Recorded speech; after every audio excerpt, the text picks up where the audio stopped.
Hello, and welcome in to the Feminine and Fun Budget Play Shop. I want to start by saying that this information that I am providing you is just the way I learned how to budget. This is not financial advice or legal advice, but actually just a quick way to eliminate debt as fast as possible. And just another disclaimer, this is for individuals that actually have a lot of disposable income. They just want to rein things in and know where their money is going and to be a bit more intentional about it. So I want to take you through the process of how I added up all of my expenses and then targeted income to go toward my credit card bills. So let's quickly get started. I'm going to share my screen,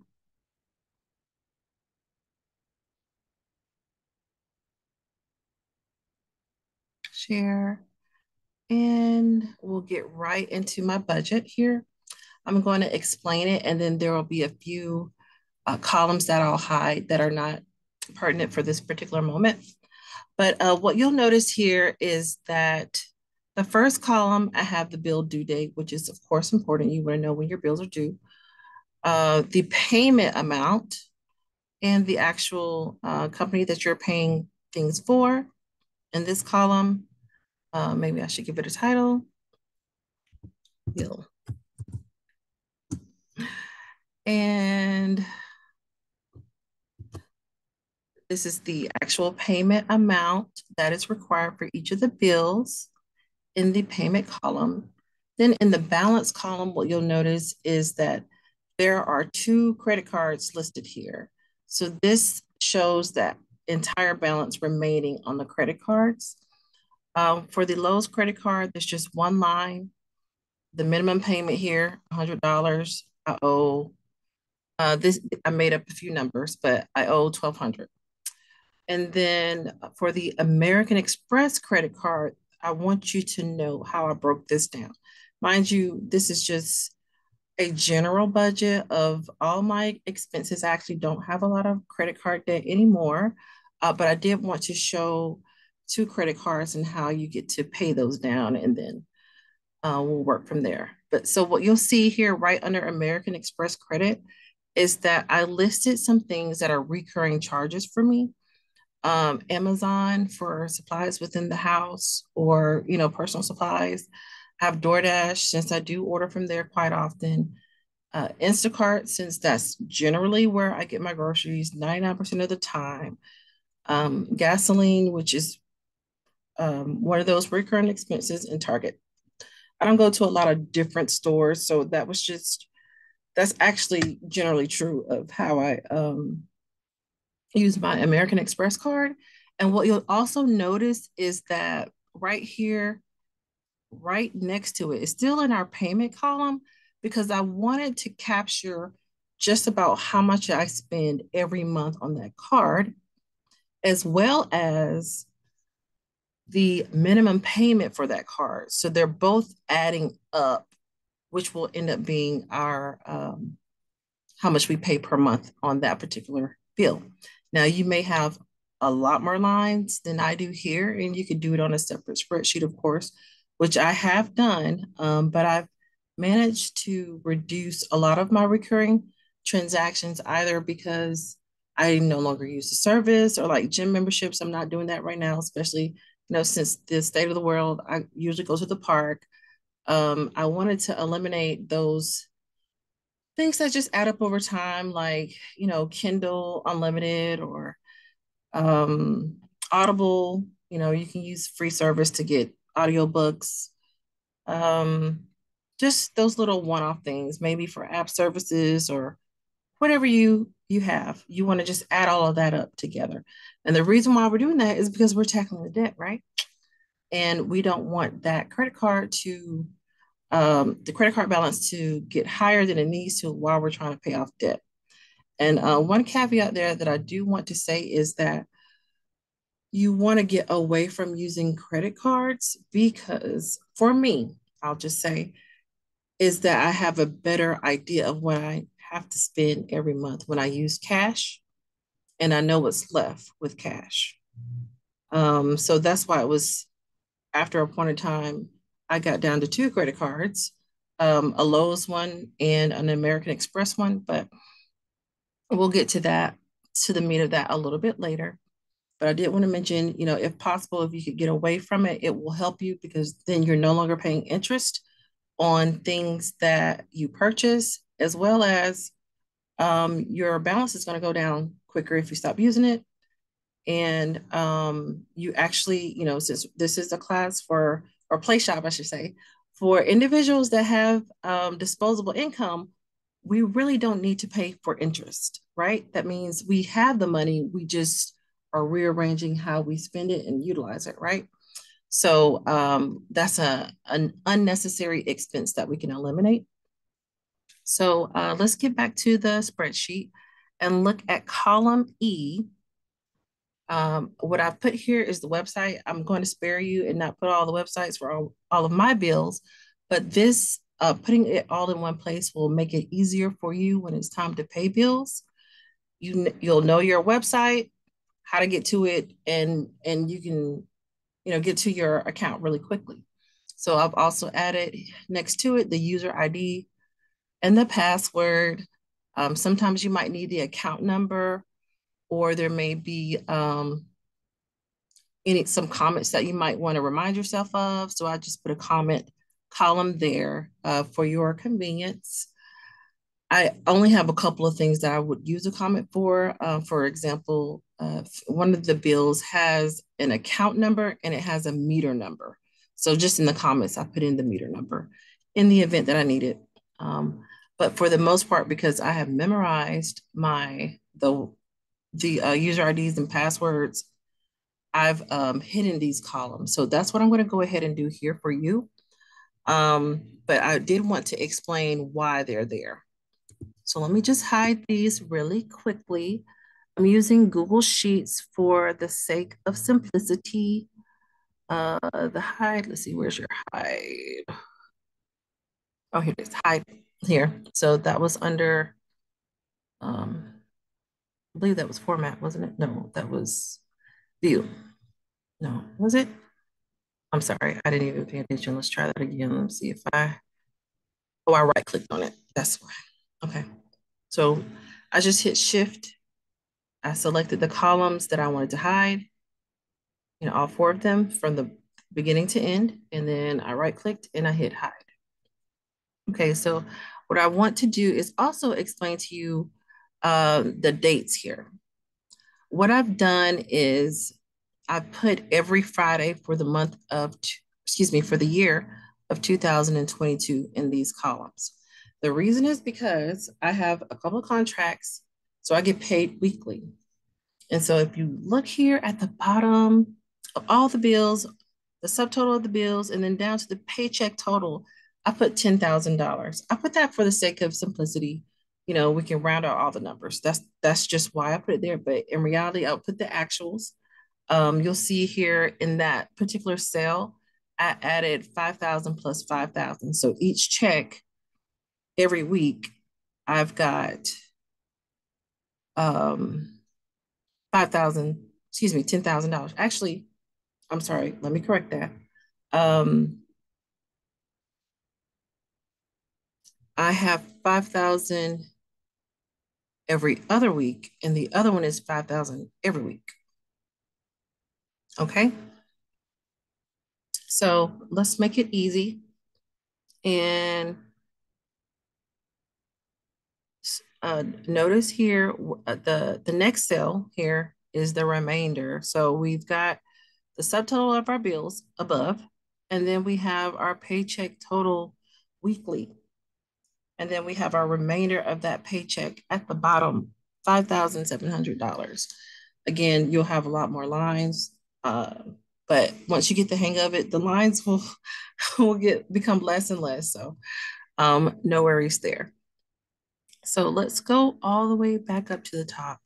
And one thing that I learned in my years of, I used to be an office manager about 20 years ago. And one thing I learned from that position was that it's best to pay all of your bills at once. Of course, I'm working for a company at that time and they have, a larger amount of income in their checking account to pay bills.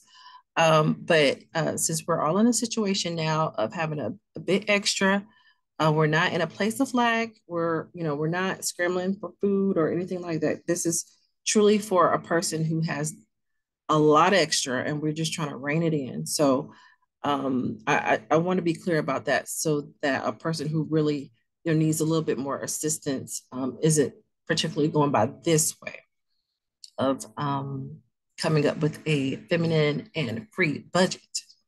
So what I would show you here to do is I am copying all of the bills to here to the Lowe's credit card there. I'm going to copy that because for one, we know we make more than the accumulation of those bills per week because we're saying 10,000 per week, right? So the first week of the month, in reality, I would not do if it's due on the first, it would actually be the week before this. It'd be December 31st, probably, or 30th. It would be the first week so that all of these will get to the biller before the first. So I should have put that in the example. I apologize. Should have put December in there so you could just, really capture it. I'm kind of anal. I think I'm going to do that. Let's just do equals this date minus 7. Okay, so that's December 31st, which is probably a holiday anyway. So if you're doing electronic bill pay, it may go before that, depending on your banking service. Some things don't go out on the holiday because that's actually New Year's Eve, but New Year's Eve is not a holiday. So we're just going to start there. So let me try highlighting that again up to the Lowe's credit card payment. This Lowe's payment, that's not a credit card that I'm continually using. It was just a one-time thing. So that's why I didn't break it out the way I did the American Express.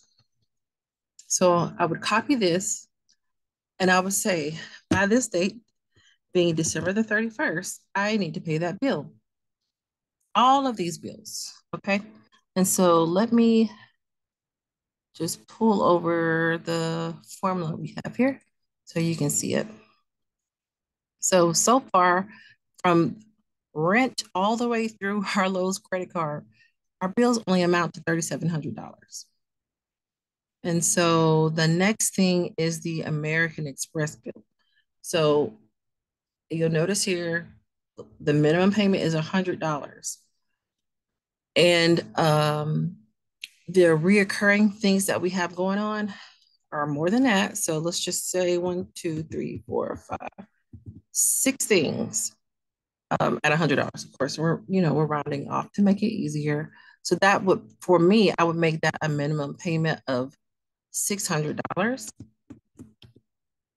And there's another thing that we want to consider. So we're saying our paycheck total weekly is $10,000,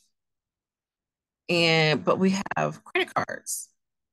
So how much should we really pay on these credit cards in order to have an appropriate amount of money as well as what we should pay minimally to target that debt. So it's going to be a short example because we have such a surplus of money, 5,700. Oh, and let me break this out to one thing here. I have our personal monthly allowance of $800. So that being the case, that means this line is not correct because that's not what you get in all at once. I I break it up, excuse me, I break it out into weekly so that I can really keep control of my spending. And when I say personal allowance, that's, those are the things that you do individually. Maybe you go get your hair done or you get your nails done and get a mani-pedi, every couple of weeks. It can be for any fast food if you're on the go. Just things are not accounted for already within your budget. That's what that number is. So this is going to be really personal to you. Of course, if this number is out of hand, then you'll want to cap it a bit so that you can just start scaling back a little bit to necessities. But as I was saying, since this is just for your monthly amount of $800, there's 4 weeks in a month.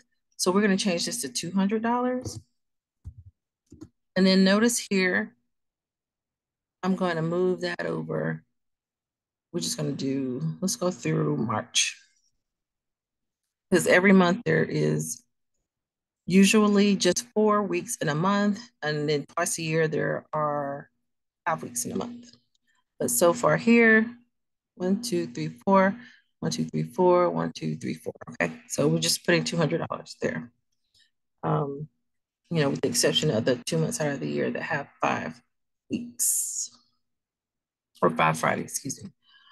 So then our total is, let's just double check our total, J2 to J22. And I hope you have a little bit of Excel skills. This will really help you.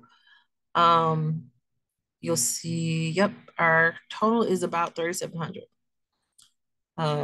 And notice too, I forgot to mention, I did add some savings in here so that this is automatically happening.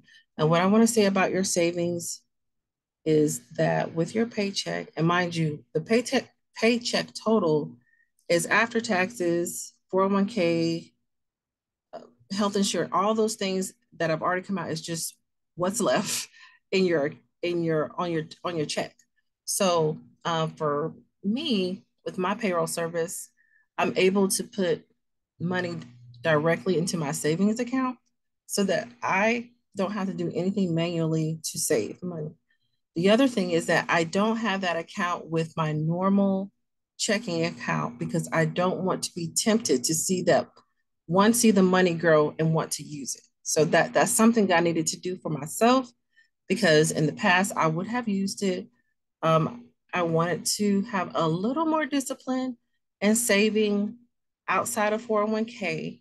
And the other thing about having a savings outside of your 401k is that you want to build layers between if there were something to happen, a place of need, that you're not coming out of your 401k. You want to allow your 401k to compound with all the interest in the money that's generated within your 401k. So you just want to leave that alone and have your layers of protection before that's your go-to place. You want that to just grow.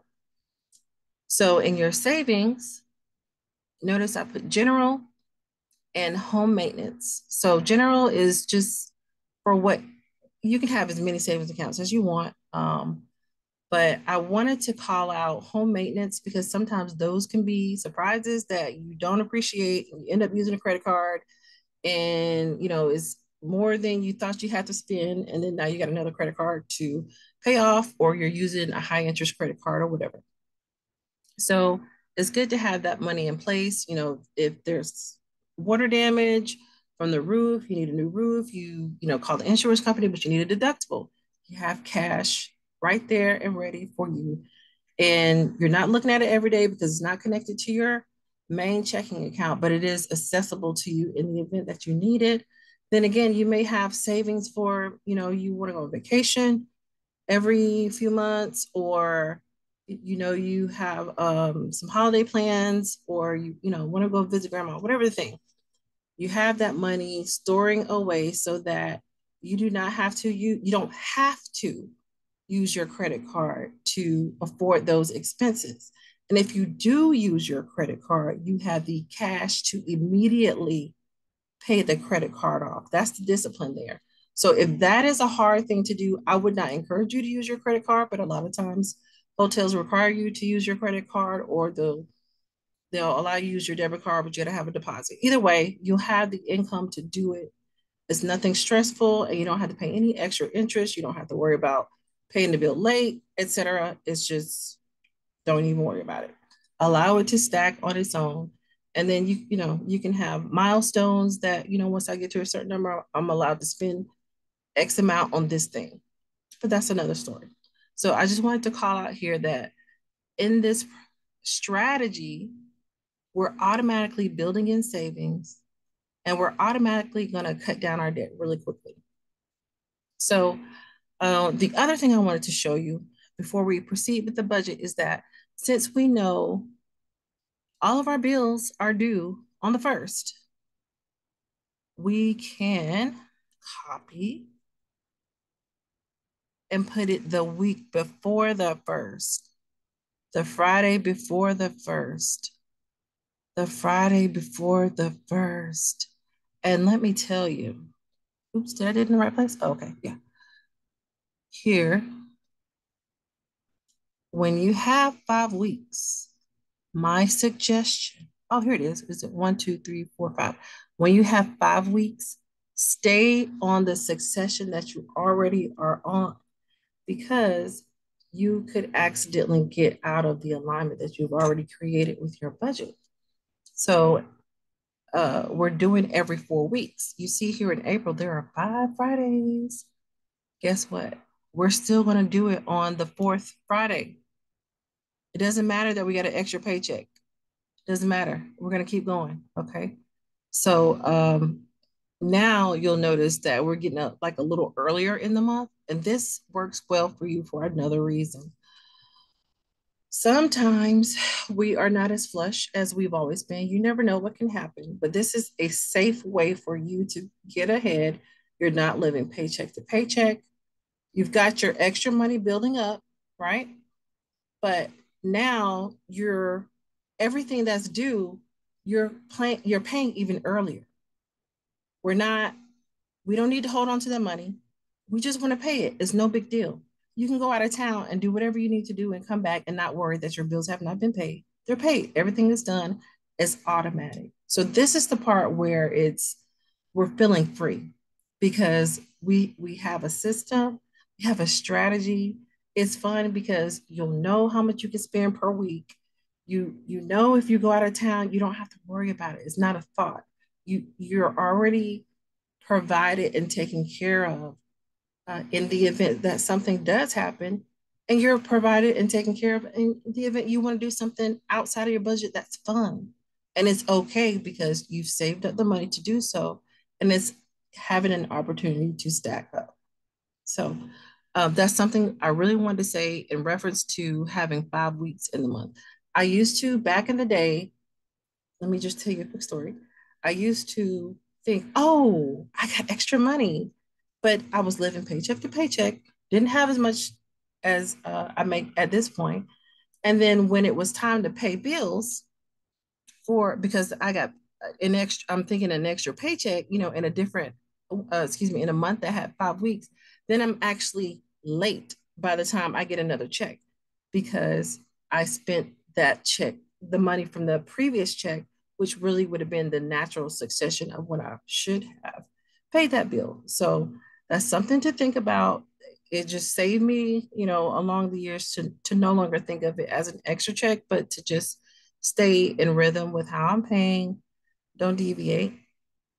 And another tip, I would not tell anyone that I have a lot of extra money because if you are anything like me, you have a soft heart, you want to help people, you want to be there for people, but it's better for you to just focus on your budget and helping yourself right now than when you have, the luxury of being in a position where you don't have debt and you want to give to charity or uh, you choose to, buy something for, your niece and nephew or whatever the thing, you don't feel obligated, but you're doing it out of your extra, not out of your need, but out of your extra. Okay. So just want to put yourself first while we're getting things in order. And sometimes it might require you not to have certain conversations with people so that you don't get sucked in, but give yourself a chance to just have a more relaxed life so that you can take care of yourself financially and not worry. So the next thing, sorry, I just closed that little window there.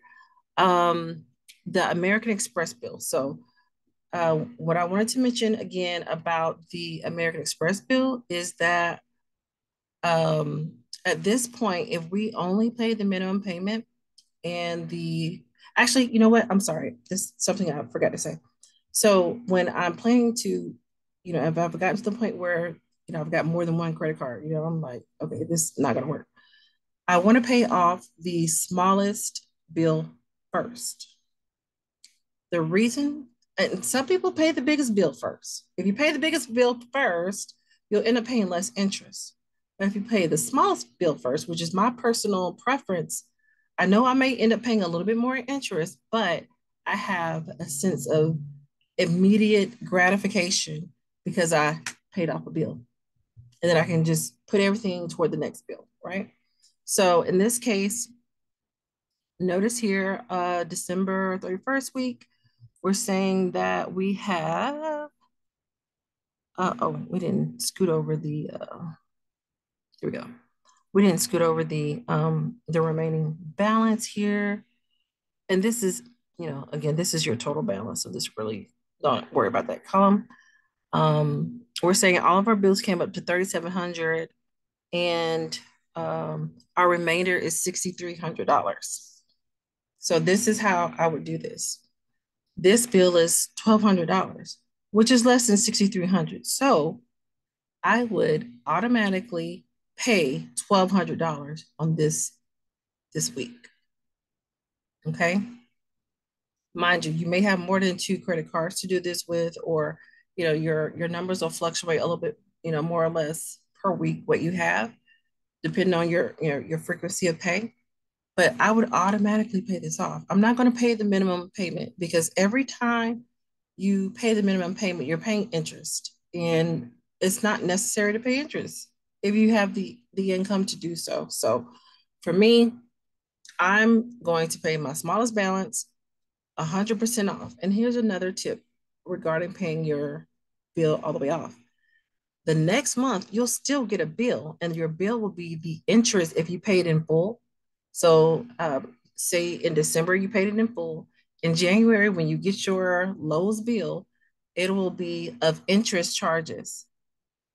I've contacted customer service and said, hey, I paid my bill in full. Can you please remove the interest? And depending on the credit card company, sometimes they will, sometimes they won't. I would say probably only one company that I called did not do it, but a lot of times they're like, sure, okay. This is the big deal when you have a huge balance. $20, $30, of course, is not that big of a deal, but if you can avoid paying it, why pay it? When you have a $12,000 bill and then the next month you have the interest, it could be two, three, four, five, six, $700, just depending on your credit card and your interest rate. So it's worth asking. And that's just a quick tip I wanted to give there.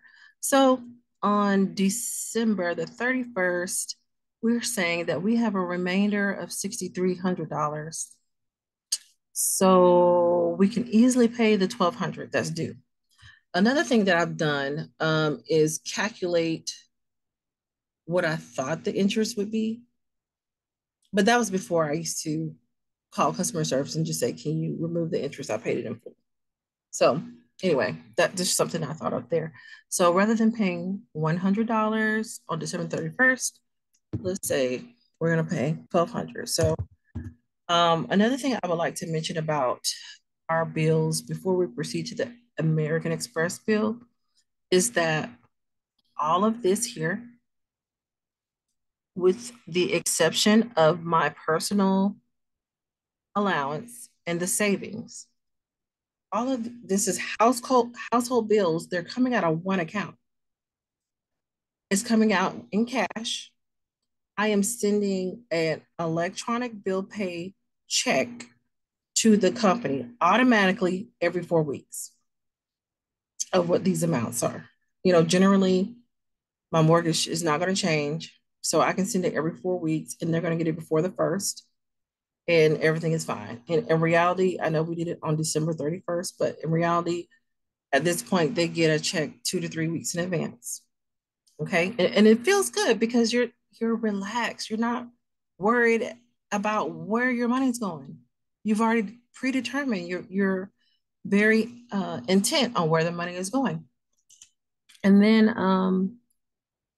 the other thing I wanted to show um, is, let's see, okay, we paid 1,200. Our remainder at this point is 5,200.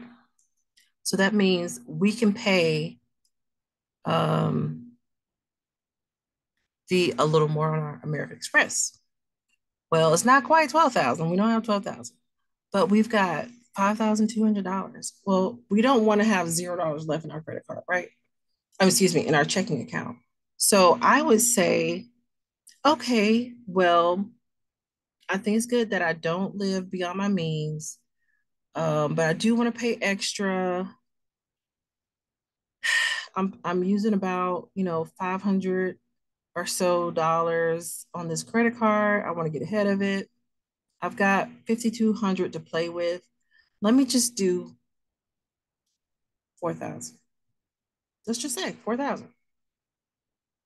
So instead of the 600 here, we're going to add 4,000 to it. Okay. So just put an equal sign in front of that 600 and then put a plus sign and 4,000. So now what do we have as a remainder? We have $1,200 left over for the month, which is fine. It's okay to have money in our accounts, right? So one thing to think about energetically is that we want to get used to not being close to zero, but actually having more and more in our account, not increasing our lifestyle, but actually being more comfortable with actually having cash in our account and get comfortable with not using your credit card. Because remember, everything at the top, we're paying right out of our checking account. We have a separate account for our personal allowance. So, keep 200 in there.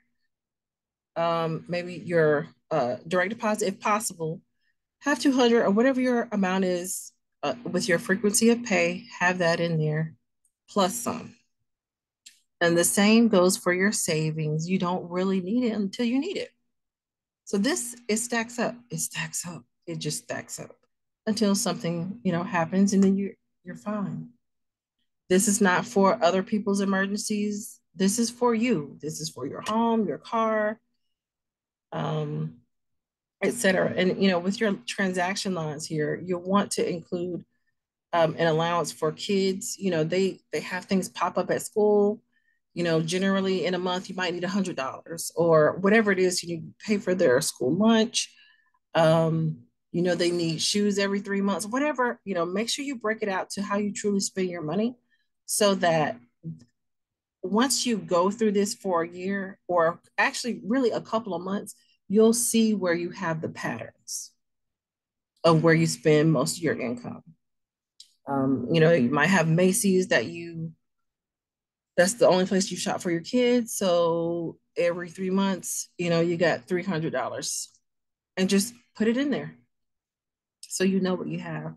But it takes some forethought, but because most of your transactions are repetitive, it makes it easy and you don't have to stress over it. Okay. And so let's move over to our next month. So we've already decided, yay, we have 1,200 extra dollars in our account. We're going to leave it there. Doesn't mean we ball out. We just leave it. We don't need it. We already have all of our income, all of our expenses there, so we're okay. Then, so we're on our next month, and we've already paid all of our normal bills. Yay! So that means let's just go down and look at this. We normally have $10,000 per week.